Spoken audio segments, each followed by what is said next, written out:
സുജി എത്ര സുന്ദരിയായിരിക്കുന്നു. അങ്ങനെ ഇടയ്ക്ക് സത്യമല്ലേ? ക്യാപ്റ്റൻ അല്ല സാർ, ദൈവമായിരുന്നു. ഓ അത് ശരിയാ, കാരണഭൂതൻ ദൈവം, അതൊക്കെ ആ പാട്ടിലുണ്ടായിരുന്നല്ലോ, കഴുകൻ പാട്ട്. ഏത് റൂട്ടിലേക്കാ വണ്ടി തിരിക്കുന്നത്? അത് നാട്ടുകാരെ പറഞ്ഞു, ഇത് സ്വന്തമായിട്ട് പാട്ടിലുണ്ടായിരുന്നു സാർ. നാട്ടുകാരെ വിളിക്കുന്ന നമുക്ക് മനസ്സിലാക്കാം.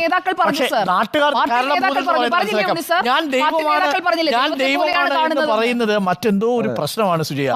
ഞാനിപ്പോ സുജയെ കുറിച്ച് ഇപ്പൊ പറയാണ്, സുജി എത്ര സുന്ദരിയായിരിക്കുന്നു. അങ്ങനെ ഇടയ്ക്ക് സത്യമല്ലേ? അല്ലല്ല, വെറുതെ പറഞ്ഞ കേട്ടോ, വെറുതെ പറഞ്ഞ.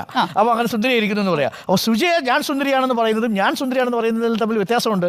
അതാണ് നരേന്ദ്രമോദി സംഭവിച്ചത്. നരേന്ദ്രമോദി എന്താ പറഞ്ഞത്? നരേന്ദ്രമോദി ഞാൻ ദൈവമാണ്, എന്റെ ജന്മം ജൈവികമല്ല എന്നാണ്.